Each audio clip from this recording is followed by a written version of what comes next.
Hello everyone, আমার চ্যানেলে তোমাদের সকলকে স্বাগত জানাই। তো আজকে আমরা দেখো কমিউনিটি পোস্ট থেকে আমরা এমসিকিউজগুলো আলোচনা করব। যে যে পোস্টগুলো আমি সেখানে করে থাকি, অনেকের প্রশ্নগুলো কিছু বুঝতে আনসার করতে অসুবিধা হচ্ছে। তো আজকে যে যে কমিউনিটি পোস্ট নাম্বার 3, আমরা সেট নাম্বার 3 নিয়ে আজকে আমরা আলোচনা করব। তো চলো দেখে নিই প্রশ্নগুলি কী কী রয়েছে আমাদের। দেখো 1 নম্বর প্রশ্ন কি বলছে, এমন পরিস্থিতিতে যখন একটি শিশুর পরীক্ষার ফলাফল অনিশ্চিত, অর্থাৎ সেই শিশুটি পরীক্ষায় ব্যর্থ হয়েছে, সেক্ষেত্রে শিশুটি নিম্নলিখিতগুলির মধ্যে কোন অভিজ্ঞতাটি হতে পারে।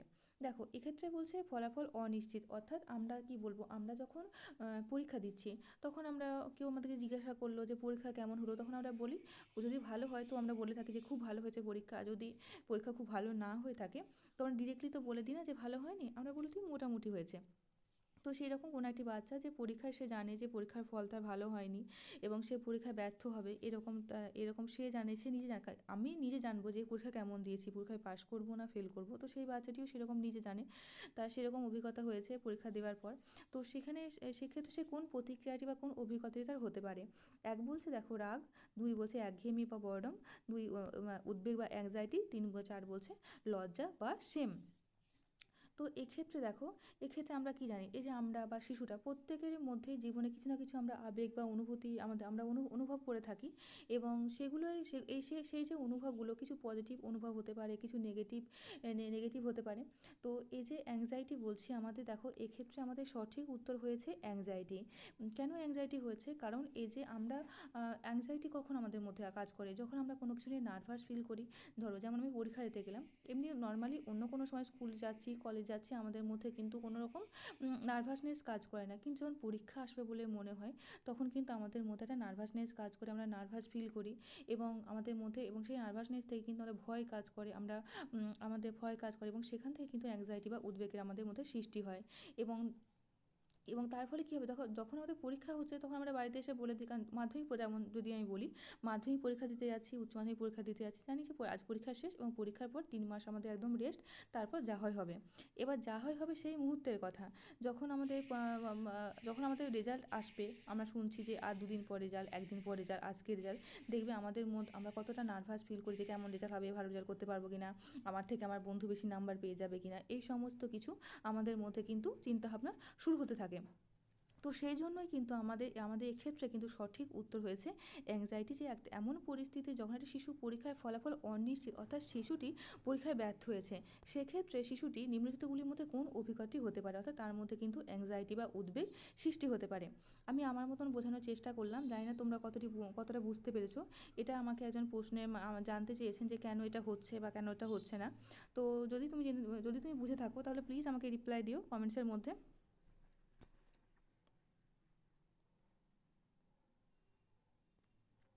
দেখো 2 নম্বর প্রশ্ন, which of the following is not among the principal of language teaching.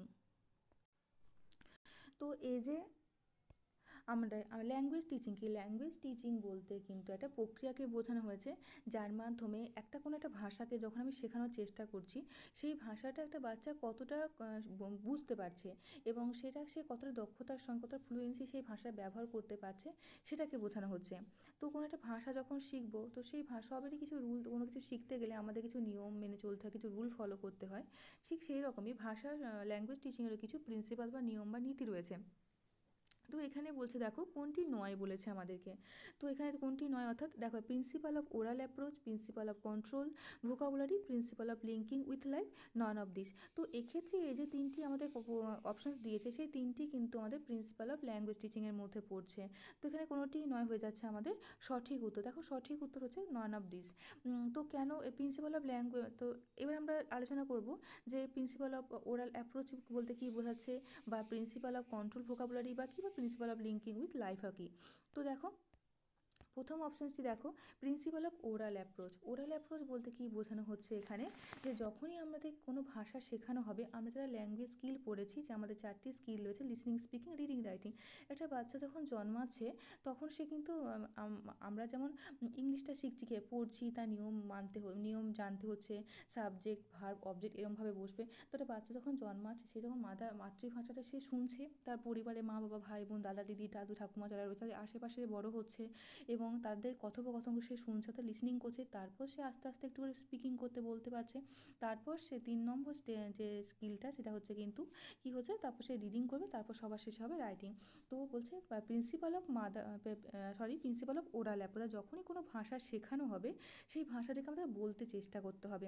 দেখবে যারা স্পোকেন ইংলিশ বা ইংলিশ শিখতে চায় বলবে কি যে নিজে বলার চেষ্টা করো, ভালো হোক মানে কতটা সঠিক বলছো সেটার উপর বেশি জোর না দিয়ে তুমি ইংলিশটা বলতে পারছো কি না সেটার উপরে জোর দাও। আস্তে আস্তে শেখাবি, যত সময় যাবে, যত তুমি প্র্যাকটিস করবে ততটাই তোমার সেই শেখাটা কিন্তু নিখুঁতই দাঁড়াবে। তো নিখুঁতভাবে তত তুমি বলতে পারবে। তো সেটা যখনই আমরা কোনো কিছু শিখবো আমাদের সেটা বলার চেষ্টা করতে হবে, অর্থাৎ লেখার থেকে বলার উপর জোর আমাদেরকে বেশি দিতে হবে। 2 দেখো principle of control vocabulary. Control vocabulary কী বলছে, যে যখন আমরা কোনো কিছু শেখাচ্ছি, কোনো কিছু শিখছি, তো একসঙ্গে একটা বাচ্চাকে ভোকাবুলারি মানে কি শব্দ ভাণ্ডার, অর্থাৎ প্রত্যেক দিন কী করবো 5টি বা 4টি করে নতুন নতুন শব্দ বাচ্চাকে শেখাবো। এটা লিমিটের মধ্যে শেখাতে, কন্ট্রোল বা লিমিটের মধ্যে আমাদেরকে শেখাতে হবে। একসঙ্গে আমি 20টা 25টা মতন ভোকাবুলারি তাকে কিন্তু আমি দিয়ে দেবো না। আজকে 5টি সে নতুন শব্দ জানলো, তার ভোকাবুলারি ইনক্রিজ হলো, কালকে আরও 5টি জানতো, 5 5 10 করে আস্তে আস্তে কন্ট্রোলের মধ্যে থেকে, লিমিটের মধ্যে থেকে তাকে কিন্তু ভোকাবুলারি শেখানোর কথা বলা হচ্ছে। 3 দেখো principle of linking with life. দেখবে আমাদেরকে যারা আমরা ইংলিশ শিখতে চাইছি তারা কি করি না, তাদেরকে বলা হচ্ছে যে তোমার নিউজ পেপার রিডিং করো, নিউজ শোনো, ইংলিশে নিউজ শোনো, ইংলিশ নিউজ পেপার পড়ো, তাহলে দেখবে তোমাদের অনেক ভোকাবুলারি নতুন নতুন জানতে পারবে, বিষয়গুলো ভালো বুঝতে পারবে। অর্থাৎ আমাদের দৈনন্দিন জীবন ডে টু ডে লাইফে যে জিনিসগুলো যে ঘটনাগুলো ঘটছে সেটার সাথে কানেক্ট করে কিন্তু পড়ানোর কথা বলা হচ্ছে। তো সেজন্য আমাদের 3টি হচ্ছে প্রিন্সিপাল অফ ল্যাঙ্গুয়েজ টিচিং, এবং যেটি নয় সেজন্য আমাদের সঠিক উত্তর হয়েছে নন অফ দিস। দেখো 3 নম্বর প্রশ্ন, এনসিএফ 2005 দ্বিতীয় শ্রেণী পর্যন্ত কোনো হোমওয়ার্ক না করার এবং তৃতীয় শ্রেণী থেকে সপ্তাহে কত ঘন্টা হোমওয়ার্ক করার কথা সুপারিশ করেছে। দেখো এনসিএফ 2005-এ একটা ইম্পর্টেন্ট কনসেপ্ট হলো যে time on task. Time on task বলতে কী বোঝানো হচ্ছে, টাইম অন টাস্ক বলতে এটাই বোঝানো হচ্ছে যে একটা শিশু তার যে লার্নিং প্রসেসটা বা লার্নিং প্রক্রিয়া, শিখন যে প্রক্রিয়াটা চলছে, এই শিখন প্রক্রিয়া চলাকালীন একটা বাচ্চা তার কতটা সময় সে স্পেন্ড করছে, অর্থাৎ কতটা সময় সে ব্যয় করছে সেটাকে বোঝানো হয়েছে। সেজন্য দেখো ক্লাস 2 পর্যন্ত কোনো হোমওয়ার্ক না করার কথা বলা হচ্ছে। এবার ক্লাস 3 থেকে কতটা হোমওয়ার্ক করার কথা বলেছে, ক্লাস 3 থেকে 5 পর্যন্ত 2 আওয়ার্স আ উইক, অর্থাৎ সপ্তাহে 2 ঘন্টা পর্যন্ত তারা হোমওয়ার্কের জন্য টাইম স্পেন্ড করবে, অর্থাৎ যে টাইম অন টাস্ক, অর্থাৎ এতটা সময় পর্যন্ত তাদের হোমওয়ার্কটা করবে সেটা বলা হচ্ছে। সেই জন্য আমাদের সঠিক উত্তর হচ্ছে অপশন 2 বা 2 হচ্ছে আমাদের সঠিক উত্তর। 3 নম্বর প্রশ্ন দেখো, একজন ইভিএস শিক্ষক শিক্ষিকা হিসাবে ছাত্রছাত্রীদের যাচাই করার জন্য, দেখো যাচাই অর্থাৎ সার্টিফাই করার জন্য নিম্নলিখিতগুলির মধ্যে কোন ধরনের মূল্যায়ন ব্যবহার করা উচিত। সামেটিভ বা সমষ্টিগত মূল্যায়ন, গঠনমূলক, ফর্মেটিভ, 3 রিমেডিয়াল, নাকি 4 ডায়াগনস্টিক। তো দেখো এক্ষেত্রে সঠিক উত্তর হয়ে যাচ্ছে দেখো সামেটিভ মূল্যায়ন। কেন সামেটিভ মূল্যায়ন সঠিক উত্তর হচ্ছে, কারণ যখন আমরা দেখো সার্টিফাই করা বা যাচাই করা, বা সার্টিফাই আমরা বা যাচাই তখনই করতে পারি যে কে ফার্স্ট হলো, কে সেকেন্ড হলো, কে থার্ড হলো, আমরা তখনই বলতে পারি যখন সেটা অ্যানুয়াল কোনো পরীক্ষা হলো, মাধ্যমিক কোনো পরীক্ষা হলো, উচ্চ মাধ্যমিক কোনো পরীক্ষা হলো, বা আমাদের একটা সেশন শেষে যে পরীক্ষাটি হলো, ক্লাস 2 থেকে আমি 3-তে উঠবো, 2 এর লাস্ট পরীক্ষা যেটা হলো সেটাই আমার মানটা নির্ধারণ করবে, যাচাই করবে যে আমি নেক্সট ক্লাসে উঠবো কি না, বা আমি ফার্স্ট হয়েছি না, সেকেন্ড হয়েছি না, থার্ড হয়েছি, সেটা যাচাই করবে। তো সেই ধরনের পরীক্ষাকেই আমরা বলে থাকি সামেটিভ মূল্যায়ন। আর ফর্মেটিভ হচ্ছে যে ক্লাস চলাকালীন যে আমাদের মূল্যায়ন করা হচ্ছে, ক্লাসে টিচার পড়াচ্ছেন সেই সময় তিনি কোনো এমসিকিউ টাইপের কোনো প্রশ্ন করে নিলেন, বা কোনো ইউনিট টেস্ট নিলেন, সেরকম কিছু মূল্যায়ন হলে সেটা ফর্মেটিভ মূল্যায়নের মধ্যে পড়বে। রিমেডিয়াল টিচিং আমরা জানি যে কোনো বাচ্চা কোথাও কোনো ঘাটতি বা খামতি থাকলে সেটাকে রিমেডিয়াল টিচিংয়ের মাধ্যমে সেই ঘাটতিটাকে পূরণ করে দেওয়া হয়ে থাকে। এবং ডায়াগনস্টিক অ্যাসেসমেন্ট বলতে বোঝানো হচ্ছে বা মূল্যায়ন বলতে বোঝানো হচ্ছে যে রিমেডিয়াল টিচিংয়ের আগের স্টেপ, অর্থাৎ ডায়াগনস্ট করা, অর্থাৎ আমার কোথায় সমস্যা সেটাকে চিহ্নিত করা হচ্ছে ডায়াগনস্টিক অ্যাসেসমেন্টের মাধ্যমে। তো এক্ষেত্রে আমাদের সঠিক উত্তর দেখো সমষ্টিগত মূল্যায়ন। দেখো ক্রমাগত এবং ব্যাপক মূল্যায়ন বা কন্টিনিউয়াস এবং কম্প্রিহেন্সিভ ইভ্যালুয়েশন কি, এটা কি শিক্ষক কেন্দ্রিক, শিক্ষার্থী কেন্দ্রিক, মূল্যায়ন কেন্দ্রিক, নাকি কর্মক্ষমতা কেন্দ্রিক। তো সঠিক উত্তর হচ্ছে সঠিক উত্তর যেটা সেটা হচ্ছে দেখো আমাদের মূল্যায়ন কেন্দ্রিক। তো কেন মূল্যায়ন কেন্দ্রিক বলবো একটু জেনে নিই আমরা। দেখো, এই যে আমরা কন্টিনিউয়াস এবং কম্প্রিহেন্সিভ ইভ্যালুয়েশন বলছি, এটাকে আমরা শর্ট ফর্মে কিন্তু সিসিই আমরা বলে থাকি। এবং এই সিসিইকে right to education act, right to education act 2009-এর মাধ্যমে কিন্তু এটাকে এনাক্ট করা বা জারি করা বা বাধ্যতামূলক কিন্তু করা হয়েছে আমাদের এডুকেশনাল সিস্টেমে। তো এই যে আমরা সিসিই বলছি, তো এই সিসিইর একটা উদ্দেশ্য থাকবে, একটা লক্ষ্য থাকবে। তো এই উদ্দেশ্য বা লক্ষ্য কি? এই উদ্দেশ্য বা লক্ষ্যই হচ্ছে কিন্তু ইভ্যালুয়েট করা বাচ্চাদেরকে, কন্টিনিউয়াস ইভ্যালুয়েট করা, রেগুলারিটি মেনটেন করে কিন্তু অ্যাসেসমেন্ট করার কথা বলা হয়েছে। কারণ কেমনভাবে অ্যাসেসমেন্ট হবে? সেটা সব দিক থেকে হলিস্টিক, একটা বাচ্চা যেন শারীরিকগত, মানসিকগত, সামাজিকগত সমস্ত দিক থেকে বাচ্চার যেন উন্নয়ন ঘটতে পারে। আগে যে স্টেজে ছিল তার থেকে যেন আরও উন্নয়নের দিকে যেন এগিয়ে যেতে পারে বাচ্চা, সেটাই হচ্ছে সিসিএর মূল লক্ষ্য। এবং সিসিই যে বিষয়টার উপর জোর দেয় সেটা হচ্ছে কিন্তু কন্টিনিউটিকে, কন্টিনিউয়াসলি ইভ্যালুয়েশন করাকে, রেগুলারিটি অফ অ্যাসেসমেন্টকে কিন্তু জোর দিয়ে থাকে। সেজন্যই আমরা বলছি যে কন্টিনিউয়াস এবং কম্প্রিহেন্সিভ ইভ্যালুয়েশন যে কোন কেন্দ্রিক হচ্ছে, সেটা হচ্ছে কিন্তু মূল্যায়ন কেন্দ্রিক। অর্থাৎ এক্ষেত্রে আমাদের সঠিক উত্তর হয়েছে অপশান 3। দেখো, পরের প্রশ্ন, নিচের কোনটি ইভিএসের উপযুক্ত শিক্ষণ শেখানো পদ্ধতি হিসাবে বিবেচিত হয় না? অর্থাৎ যেটি নয় সেটি বলতে হবে। ইভিএস আমরা জানি যে ইভিএস যে বিষয়গুলোর উপর সব থেকে বেশি জোর দেয়, হাতে কলমে শিক্ষা, কোনো কোথাও গিয়ে অর্থাৎ এক্সকারশন বা ভ্রমণ করার মাধ্যমে সেখানে শেখা, কোনো অবজারভেশনের মাধ্যমে শিক্ষা, প্রজেক্টের উপর বেস করে শেখানো। তো দেখো, ডিসকাশনের মাধ্যমে যে বলা হলো তোমাদের বন্ধুদের মধ্যে আলোচনা করো, কোনো প্রজেক্টের উপর কাজ করতে দেওয়া হলো, কোনো ডিসকাশনের মাধ্যমে, কোনো ফিল্ড ভিজিট করে বাচ্চাদেরকে শেখানোর কথা বলা হলো। তো এক্ষেত্রে যেই বিষয়টি আমাদের ইভিএসের সাথে সম্পর্কযুক্ত নয় সেটা হচ্ছে কিন্তু চক অ্যান্ড টক মেথড।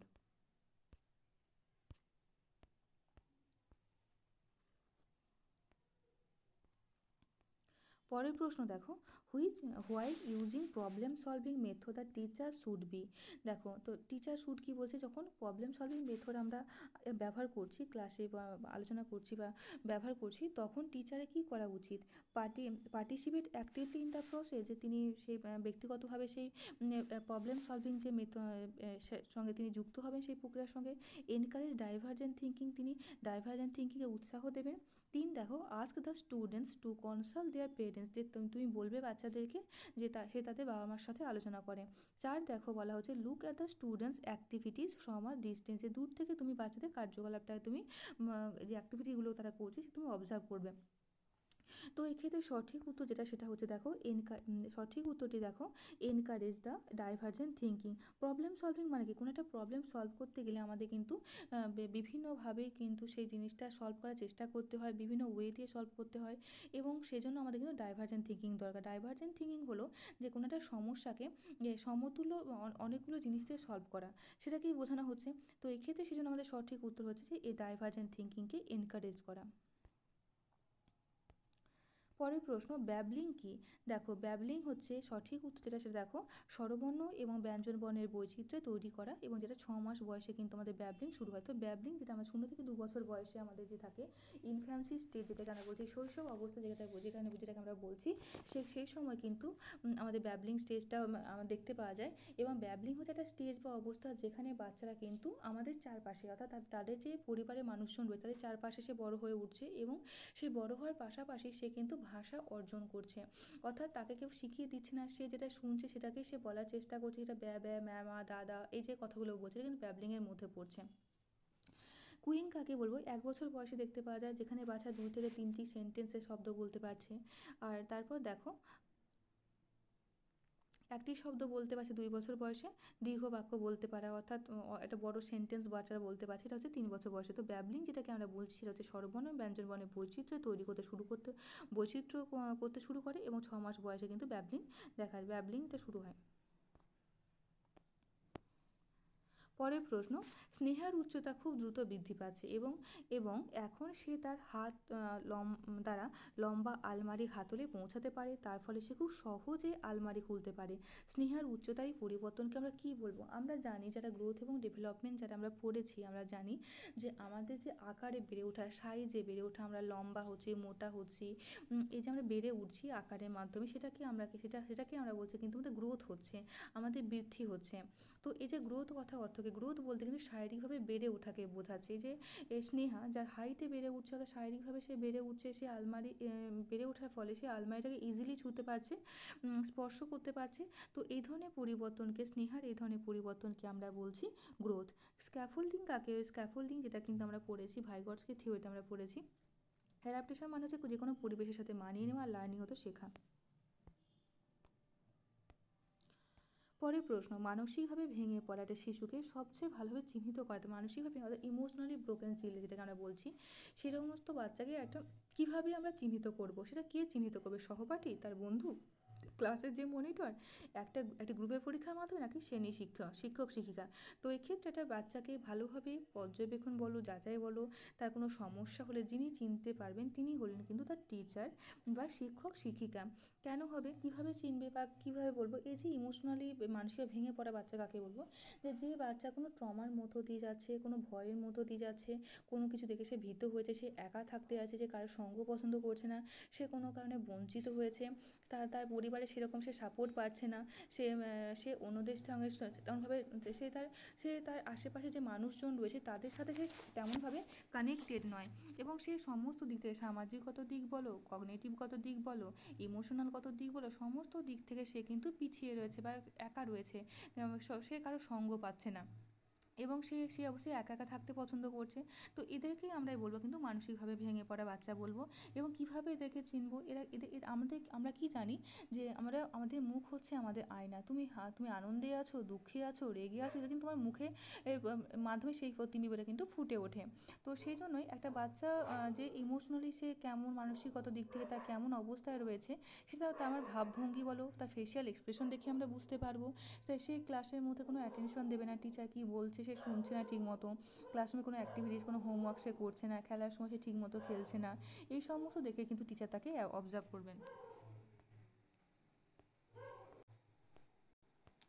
দেখো পরের প্রশ্ন, Rahul are language teacher is planning to evaluate the language proficiency of his student. Rahul একটা ল্যাঙ্গুয়েজ টিচার, তিনি প্ল্যান করছেন কি যে একটা ভাষাতে কতটা দক্ষতা অর্জন করেছে তার স্টুডেন্টরা, সে তিনি ইভ্যালুয়েট করবেন, মূল্যায়ন করবেন বা যাচাই করবেন। He can evaluate the proficiency level of A learner from this. তো তিনি কীভাবে তাদের লেভেলটা, প্রফিসিয়েন্সি লেভেলটা, যে কতটা তারা দক্ষতা অর্জন করেছে, তিনি কীভাবে যাচাই করবেন? Love for poetry, ability to use the language effectively, repertoire of words, ability to construct sentence। তো এই যে repertoire of words অর্থাৎ কী বলছে, যে শব্দের, দেখো এই যে রেপার্টুয়ার অফ ওয়ার্ডস বলা হচ্ছে, রেপার্টুয়ার কি, সংগ্রহ করা, কালেক্ট করা, সংগ্রহ করা, অর্থাৎ একত্রিত মানে অনেকগুলো শব্দকে সংগ্রহ করার মাধ্যমে। অ্যাবিলিটি টু কনস্ট্রাক্ট সেন্টেন্স, শব্দ গঠন, সেন্টেন্স অর্থাৎ একটা বাক্য গঠন করার ক্ষমতার মাধ্যমে। লাভ অফ ফর পোয়েট্রি, যে কবিতা ভালোবাসে তার মাধ্যমে। নাকি ability to use the language effectively. তো একটা ভাষাকে কতটা দক্ষতা কোনো বাচ্চা অর্জন করেছে কিনা সেটা আমরা জানতে পারবো যে সে ভাষাটাকে ঠিকমতো ব্যবহার করতে পারছে কিনা তার মাধ্যমে। তো সেজন্য আমাদের এক্ষেত্রে সঠিক উত্তর হয়েছে ability to use the language effectively. পরের প্রশ্ন দেখো, শিশুকেন্দ্রিক শিক্ষাবিদ্যা মানে কি, বা চাইল্ড সেন্টার পেডাগজি মানে কি? তো শিশুকে পেডাগজি বলতে কি বোঝানো হচ্ছে? পেডাগজি বলতে বোঝানো হচ্ছে একটা নীতি বা প্রিন্সিপালকে বোঝানো হচ্ছে, যেটা আমাদের কিন্তু শিক্ষণ টিচিং লার্নিং যে প্রসেস বা শিক্ষণ যে প্রক্রিয়া আছে সেটা কিন্তু আমাদেরকে প্রভাবিত করে। এবং এই যে শিশু কেন্দ্রিক, অর্থাৎ শিশুকে মান্যতা দেওয়া হবে, শিশুকে সর্বা, শিশুকে ভগবান হিসেবে বলা হবে। যেমন আমরা কি বলি যে যে ঠাকুর যে ফুলে সন্তুষ্ট থাকে সেভাবে পুজো করো, এক্ষেত্রেও ঠিক সেরকমই একটা বাচ্চা কি চায়, তার ইন্টারেস্টটা কী, সে কী চায়, সে কেমনভাবে বুঝতে পারছে জিনিসটাকে, তার আগ্রহটাকে মান্যতা দেওয়া, তার কথাবার্তাটাকে মান্যতা দেওয়া, এটাকেই বোঝানো হচ্ছে। যে তাকে নিজেকে কোনো কিছু করতে দেওয়া, সে কী চাইছে সেটাকে বেশি প্রাধান্য দেওয়ার কথা এখানে বলা হচ্ছে। তো সেটাকেই আমরা বলবো চাইল্ড সেন্টার, মানে চাইল্ড সেন্টার পেডাগজি বলতে সেটাকেই বোঝানো হচ্ছে। তো সেটা দেখো, সেজন্য শিক্ষক শিক্ষিকা শিশুদের নির্দেশ দিচ্ছেন। তা এখানে কার প্রাধান্য বেশি পাচ্ছে অপশন ওয়ানে, না টিচারের প্রাধান্য বেশি পাচ্ছে? শিক্ষক ক্লাসরুমের সমস্ত শিক্ষা নেতৃত্ব, এখানেও টিচারের প্রাধান্য বেশি পাচ্ছে। শিশুদের অভিজ্ঞতা এবং তাদের বক্তব্যকে প্রাধান্য দেয়। তো দেখো এখানে বাচ্চাদেরকে প্রাধান্য দেওয়া হচ্ছে, তো সেজন্য আমাদের সঠিক উত্তর হয়ে আছে শিশুদের অভিজ্ঞতা এবং তাদের বক্তব্যকে প্রাধান্য দেওয়াকে বোঝাচ্ছে। দিয়ে দেখো, শিশুদের নির্ধারিত তথ্য অনুসরণ করতে সক্ষম করা বোঝায়। তো এটা তো হচ্ছে না, তো আমাদের সঠিক উত্তর হয়েছে অপশন 3। এই পরীক্ষার উদ্দেশ্য হলো একজন শিক্ষার্থীর অসুবিধার বিশ্লেষণ করা। The aim of this test is to analyse the difficulties of a student. তো কী বলছে যে একটা ডিফিকাল্টি কোথায় রয়েছে, একজন শিক্ষার্থীর কোথায় কী অসুবিধা রয়েছে, এটা আমরা কোন টেস্টের মাধ্যমে জানতে পারবো? Prognostic test, achievement test, standardise test নাকি ডায়াগনস্টিক? তাহলে আমরা কি জানি যে একটা বাচ্চা কোথায় গ্যাপ রয়েছে, তার কোথায় অসুবিধা রয়েছে, কোথায় কোনো সমস্যার মধ্যে পড়েছে কিনা, বুঝতে কি অসুবিধা হচ্ছে, সেটা আমরা যাচাই করতে পারবো যে টেস্টের মাধ্যমে। সেটা হচ্ছে কিন্তু ডায়াগনস্টিক টেস্ট। এবং এরপর ডায়াগনস্টিক টেস্টের পর যে টেস্টটা হবে, টিচিংটা দেওয়া হবে, সেটাকে আমরা বলি রিমেডিয়াল টিচিং। দেখো চিন্তনকে আমরা কি বলছি? চিন্তন বা চিন্তা বা থিঙ্কিং, এটাকে কি বলবো? দেখো, এটা আমার কাছে একজন জানতে চেয়েছে, সে বুঝতে পারেনি, তার মনে হয়েছে যে অপশান 2 হচ্ছে সঠিক উত্তর। কীভাবে হবে অপশান 2 সঠিক উত্তর, বা কেন হবে না আমরা একটু জানবো। যারা আমরা আমরা পিঁয়াজের থিওরি পড়েছি, কগনিটিভ ডেভেলপমেন্ট পড়েছি, সেখানে তোমরা দেখবে যে এখানে পিঁয়াজে কিন্তু কগনিটিভ ডেভেলপমেন্টের উপর তিনি জোর দিয়েছেন, যেখানে তিনি বলেছেন যে আমাদের ব্রেনের মধ্যে আমাদের ব্রেনকে দুটি ভাগে ভাগ করতে পারি, একটা হচ্ছে লেফট ব্রেন এবং আরেকটা হচ্ছে রাইট ব্রেন। তো যারা সায়েন্টিফিক দিক থেকে, ম্যাথামেটিক্যাল দিক থেকে যারা খুব ভালো, অঙ্কে খুব ভালো, ম্যাথামেটিক্স বা রিজনিংয়ে খুব ভালো, সেই সমস্ত মানুষরা এক ধরনের ব্রেনের মধ্যে পড়ছে। আর যারা সেলাই বলো, আঁকা বলো, এই ধরনের সাহিত্যে ভাষাগত দিক থেকে বলো বা সাহিত্যগত দিক থেকে, তারা কিন্তু এক ধরনের ব্রেনের মধ্যে পড়ছে। এবং সবসময় চিন্তা, এটা আমরা থিঙ্ক করা বলো বা চিন্তা করা, সব কোনো ডিসিশান নেওয়া, এগুলো সবসময় কিন্তু আমাদের মস্তিষ্কের প্রসূত বা কগনিটিভকে বা বৌদ্ধিক জ্ঞানের প্রক্রিয়া। আমরা তোমার ওটা যদি আমার চ্যানেলে যদি দেখে থাকো তো ভালো কথা, যদি অন্য কারো ভিডিওর মাধ্যমে দেখে থাকো বা যদি নিজেরাও জেনে থাকো বা যদি তোমাদের কাছে কোনো বই থাকে, তোমরা যদি দেখো তো দেখবে যে চিন্তনকে সবসময় কিন্তু একটা জ্ঞানমূলক প্রক্রিয়া বা বৌদ্ধিক একটা প্রক্রিয়া। কারণ চিন্তা আমরা সবসময় মাথা দিয়ে করি, বলে না একটু ভালোভাবে চিন্তা ভাবনা কর, একটু সময় নিয়ে চিন্তা ভাবনা কর। তো কীভাবে এটা অভিজ্ঞতামূলক প্রকার, আমরা কি অভিজ্ঞতার মাধ্যমে আমরা চিন্তা করে থাকি? সেটা তো করি না। আর চিন্তাটা ঐচ্ছিক বিষয় নয়, যে চিন্তা হচ্ছে একটা বৌদ্ধিক বা জ্ঞানমূলক প্রক্রিয়া। জানি না তুমি বুঝতে পারলে কি না, যদি বুঝে থাকো তো প্লিজ আমাকে একটু রিপ্লাই দিও। দেখো, পরের প্রশ্ন, which of the following pairs is usually describe as receptive skill? আমাকে অনেকেই ওখানে যেখানে আমি কমিউনিটি পোস্টগুলো এমসিকিউজ করে থাকি, সেখানে আমাকে জিজ্ঞাসা করো। কারণ আমি যতটা মুখে বলে বোঝাতে পারবো বিষয়টাকে, লেখার মধ্যে কিন্তু লিখে কিন্তু ততটা আমি বোঝাতে পারবো না। সেজন্য আমি প্রশ্নগুলোকে এরকমভাবে ভিডিওর আকারে তোমাদেরকে বলে দেওয়ার চেষ্টা করেছি বা করছি। Which one of the following pairs is usually describe as receptive skill? আমরা ল্যাঙ্গুয়েজ স্কিল সম্বন্ধে পড়েছি, যেখানে আমরা জানি যে ল্যাঙ্গুয়েজ 4টি স্কিল রয়েছে: লিসেনিং, স্পিকিং, রিডিং এবং রাইটিং। এটাকে আমরা লিসেনিং, স্পিকিং, রিডিং এবং রাইটিং, এগুলোকে আমরা LSRW হিসেবে আমরা মনে রেখে থাকি। এবং এই যে রয়েছে রিসেপ্ট মানে কি? গ্রহণ করা। আমরা কেউ বলছে, আমি গ্রহণ করি, কেউ আমাকে দিচ্ছে, আমি সেটাকে নিচ্ছি, গ্রহণ করছি। তো লিসেনিং মানে কি? একজন বলছে, আমি শুনছি অর্থাৎ অন্যের কথা আমি গ্রহণ করছি। তো সেই জন্য লিসেনিং হচ্ছে কিন্তু আমাদের একটা রিসেপটিভ স্কিল। তো রিডিং কীভাবে রিসেপটিভ স্কিল হচ্ছে? এই যে আমি পড়ছি মানে কি? কথাটা আমি তো শুনছি, আমি পড়ার মাধ্যমে এই যে আমি তোমাদের সঙ্গে কথা বলছি, এই যে কথা বলাটা তো আমার কানের মধ্যে গিয়ে পড়ছে, বা আমি কি বলছি, কতটা সঠিক সেটা আমি বুঝতে পারছি। তো আমি পড়ছি অর্থাৎ আমি সেই পড়াটাকেও কিন্তু আমি গ্রহণ করছি, আমি শুনছি, নিজে গ্রহণ করছি। তো সেই জন্য রিসেপটিভ স্কিল বা গ্রহণমূলক দক্ষতা, বাংলায় আমরা বলছি গ্রহণমূলক দক্ষতা, সেটাকে আমরা বলছি লিসেনিং এবং স্পিকিং। যদি আমাদের প্রোডাক্টিভ স্কিল বলতো, তাহলে আমরা বলতাম যে আর যে দুটি রয়েছে, অর্থাৎ লিসেনিং, স্পিকিং, রিডিং এবং রাইটিং। তো লিসেনিং এবং রিডিংকে আমরা বলছি রিসেপটিভ স্কিল আমরা বলছি, এবং স্পিকিং এবং রাইটিংকে আমরা প্রোডাক্টিভ স্কিল আমরা বলছি। দেখো, প্রতিটি মৌলিক সংখ্যার দুটি ফ্যাক্টর আছে। প্রাথমিক স্তরে প্রমাণ করার জন্য কোন পদ্ধতি অনুসরণ করতে হবে? ইন্ডাকটিভ বা আরোহী, অবরোহী, বিশ্লেষণ নাকি সংশ্লেষণ? তো দেখো, দুটি মৌলিক কাকে বলবো? মৌলিককে সংখ্যাকে আমরা কি বলছি? Prime number. যে সংখ্যাকে দুটি ফ্যাক্টর আছে বলতে কি বোঝানো হচ্ছে? যে সংখ্যাকে সেই সংখ্যা এবং 1 দিয়ে ভাগ যাবে। যেমন 2 যদি বলি, 2 হচ্ছে একটা মৌলিক সংখ্যা, 2কে কেবলমাত্র আমি 2 দিয়েই ভাগ করতে পারি এবং 1 দিয়ে ভাগ করতে পারি, আর অন্য কোনো সংখ্যা দিয়ে ভাগ যাবে না। ঠিক সেমভাবে 5 1 দিয়ে ভাগ যাবে এবং 5 দিয়ে ভাগ যাবে। 6 কিন্তু মৌলিক সংখ্যা হবে না। কেন হবে না? কারণ 6 1 দিয়ে ভাগ যায়, 2 দিয়ে ভাগ যায়, 3 দিয়ে ভাগ যায় এবং তার পাশাপাশি 6 দিয়ে ভাগ। দেখো কতগুলি ফ্যাক্টর। মৌলিক সংখ্যা তাদেরকেই বলবো যার দুটি ফ্যাক্টর আছে, অর্থাৎ সেই সংখ্যা দিয়ে ভাগ হবে এবং 1 দিয়ে ভাগ যাবে। তো সেজন্য বলা হচ্ছে কি এখানে যে সে প্রাথমিক স্তর বলেছে। তো প্রমাণ করার জন্য কোন পদ্ধতি অবলম্বন করব। তো এক্ষেত্রে আমাদের সঠিক উত্তর হবে ইন্ডাকটিভ পদ্ধতি, কারণ ইন্ডাকটিভ পদ্ধতিতে আমরা কি যাই, আমরা সিম্পল থেকে কমপ্লেক্সের দিকে যাই, আমরা জানা থেকে আমরা অজানার দিকে যাই, আমরা সহজ থেকে আমরা জটিলের দিকে যাই, তারপর আমরা সহজ থেকে যদি আমরা উদাহরণ থেকে আমরা কিন্তু সাধারণীকরণ বা একটা সিদ্ধান্তে গিয়ে উপনীত হয়। এখানে উদাহরণ হিসাবে দেখো এখানে কি বলছে, একটা উদাহরণ বা রুল বলে দিয়েছে, উদাহরণ দিয়ে দেওয়া হয়েছে এখানে, যে বা কোনো নিয়মের কথা এখানে বলে দিয়েছে। দেখো এবার তাহলে আমরা কি জানো, ইন্ডাকটিভের ক্ষেত্রে কি হয়, সিম্পল থেকে কমপ্লেক্স যাবো, জানা থেকে অজানার দিকে যাব, আমরা কনক্রিট থেকে বা মূর্ত থেকে আমরা বিমূর্তের দিকে যাব, এবং কোনো কোনো ক্ষেত্রে ইন্ডাকটিভের ক্ষেত্রে কি হয়ে থাকে না, প্রথমে রুল দেওয়া হলো বা রুলটাকে তারপর সাথে ফর্মুলাতে কনভার্ট করা হলো, এরকম হয়ে থাকে। তো সেজন্য আমাদের এক্ষেত্রে সঠিক উত্তর হচ্ছে ইন্ডাকটিভ পদ্ধতি।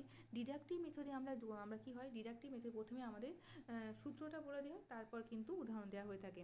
অ্যানালাইসিস অর্থাৎ একত্রিতভাবে বা একজোট হয়ে কোনো কিছু রয়েছে সেটাকে ভেঙে ভেঙে বিশ্লেষণ করা, পাটে পাটে ভেঙে ভেঙে বিশ্লেষণ করা। সিনথেসিস অর্থাৎ কোনো জিনিসকে আমরা এই যে পাটে পাটে ভাঙা, সেই পাটগুলোকে আবার একত্রিত করা, সেটাকে বোঝানো হচ্ছে। পরের প্রশ্ন দেখো, Mita are teacher of class 5, Mita class 5-এর একজন teacher asked the learners to complete the dialogue in the given box. তিনি বাচ্চাদেরকে বলছেন যে এই ডায়ালগটা কমপ্লিট করে, যেটা এই বক্সের মধ্যে দেওয়া রয়েছে। Then to role play the same using their dialogue she is developing, এবং তারপর সেই ডায়ালগটাকে রোল প্লে করতে বলছে। রোল প্লে মানে কি, কোনো চরিত্রে অভিনয় করা, সহজ কথায় বলি যে কোনো একটা চরিত্র রয়েছে এবং সেটাকে সেই ক্যারেক্টারিস্টিকটাকে প্লে করা বা অভিনয় করে দেখানো। এবং সেজন্য কি, কোনো নাটক করতে গেলে আমরা শুধুমাত্র একজন বললো আমি করে শুনে থাকলাম তা তো করি না, সে নাটকের মধ্যে শোনা থাকে, বলা থাকে, লেখা থাকে, তারপর পড়া থাকে, অনেক কিছুই থাকে, সবই দক্ষতা বা স্কিলগুলো তার মধ্যে ইনক্লুড থাকে। তো সেই জন্য এখানে যেটা সঠিক উত্তর সেটা হয়ে যাবে, দেখো একটা রোল প্লে করতে গেলে আমাদের সব কিছুই দরকার, লিসেনিং, স্পিকিং, রিডিং, রাইটিং সবই আমাদের দরকার। দেখো গণিতের প্রকৃতি হলো, the nature of mathematics is, দেখো প্রথমটা বলছে আনসিস্টেমেটিক, নিয়মবৃত। আমরা জানি গণিত একটা নিয়ম মেনে চলে, একটা রুল, গণিতে অনেক কিছু রুল থাকে, সেই রুলগুলো ফলো করে এলে কিন্তু সেই গণিতটা সঠিক হয়। যদি কিন্তু রুল যদি আমরা ভুলে যাই তাহলে কিন্তু গণিতটা আমরা কিন্তু করতে পারি না। যৌক্তিকতা, লজিক্যাল, গণিত হচ্ছে লজিক্যাল কেন, কারণ এই যে গণিত বা ম্যাথ আমরা বলছি, এটা কিন্তু আমাদের যুক্তির ওপর নির্ভর করে গঠিত, এবং আমাদের যে দৈনন্দিন জীবনে ডে টু ডে লাইফে যে আমরা যে ভাষা ব্যবহার করি সেটাকে কানেক্ট করে কিন্তু আমাদের কিন্তু অঙ্ক শেখানো হয়ে থাকে। তো তারপরে গণিত কিন্তু কঠিন নয়, গণিত এটা তো নয়। তো গণিত কি, গণিতের প্রকৃতি কেমন হবে, গণিতের প্রকৃতি হবে যুক্তি নির্ভর বা যৌক্তিক বা লজিক্যাল। কেন যুক্তি বা লজিক্যাল বলা হচ্ছে, দেখো আমি যদি তোমাদেরকে একটা উদাহরণ দিই তাহলে তোমরা বুঝতে পারবে। দেখো কেন আমি বলছি যে গণিতের প্রকৃতি হচ্ছে লজিক্যাল, যুক্তি দিয়ে, সবসময় যুক্তির ওপর নির্ভর করে গণিত কিন্তু বিচার করা হয়। দেখো আমি তোমাদের যদি একটা উদাহরণ দিই, যেমন যদি বলি যে 10টি লেবুর দাম হচ্ছে 50 টাকা। তো 10টি লেবুর দাম 50 টাকা, তাহলে আমি এখান থেকে একটি লেবুর দাম বার করতে পারি। তো একটি লেবুর দাম কতগুলো হবে, একটি লেবুর দাম কম হবে, তাহলে একটি লেবুর দাম কতই হবে, একটি লেবুর দাম হবে 5 টাকা। তো এই যে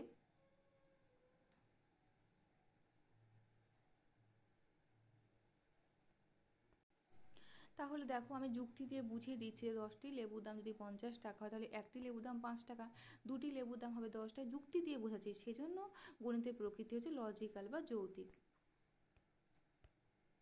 দেখো NEP 2020 অনুসারে ECCE এর পূর্ণ রূপ কি, ফুল ফর্ম কি। তো ECCE এর ফুল ফর্ম দেখো early childhood care and education. তো এই যে early childhood care and education, এটা এজ লিমিট যদি আমি বলি কত নির্ধারণ করা হয়েছে, সেটা হচ্ছে দেখো 3 থেকে 6 বছর বয়সী বাচ্চাদের মধ্যে কিন্তু এটা করার কথা বলা হয়েছে, এবং এই ডেভেলপমেন্ট ঘটানোর কথা বলা হয়েছে। এবং এই যে ডেভেলপমেন্ট কথা, এই যে early childhood care and education, এর এজ লিমিট ধরা হয়েছে 3 থেকে 6 বছর বয়সী বাচ্চাদের মধ্যে, এবং এখানে বলা হয়েছে যে বাচ্চাদেরকে সে সমস্তগত দিক থেকে আমাদের কগনিটিভ ডোমেন বলো, এফেক্টিভ ডোমেন বলো, তারপর আমাদের যে সাইকোমোটর ডোমেন, যে সমস্ত দিক থেকে বৌদ্ধিকগত, শারীরিকগত, ইমোশনালগত সমস্ত দিকে বাচ্চার যেন ডেভেলপমেন্ট ঘটানো হয় 3 থেকে 6 বছর বয়সী বাচ্চাদের মধ্যে, সেটা বলা হয়েছে। এবং এখানে এটাও বলা হয়েছে যে সবার জন্য একই কারিকুলাম ফিক্স না করা, কারণ সবাই একই রকম না, এক এক বাচ্চা একই রকমের। তো একই রকমের বা কমন কারিকুলাম যেন সবার জন্য ফিক্স না করা হয় বা এক কার্যকরী নয়, সেটা কিন্তু এখানে বলা হয়েছে।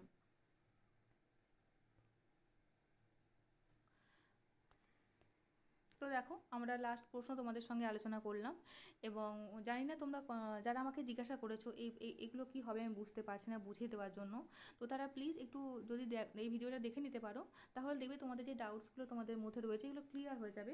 ওখানে আলোচনা করা আমার পক্ষে সম্ভব না, কারণ অনেক কিছু লিখতে হবে, যেটা আমি খুব সহজে আমি বলে বোঝাতে পারবো, সেটা আমি কতটা লিখে অত ভালোভাবে বোঝাতে পারতাম না হয়তো। যারা আমাকে প্রশ্ন করেছিলে তারা যদি বুঝে থাকো তো প্লিজ আমাকে একটু জানিও।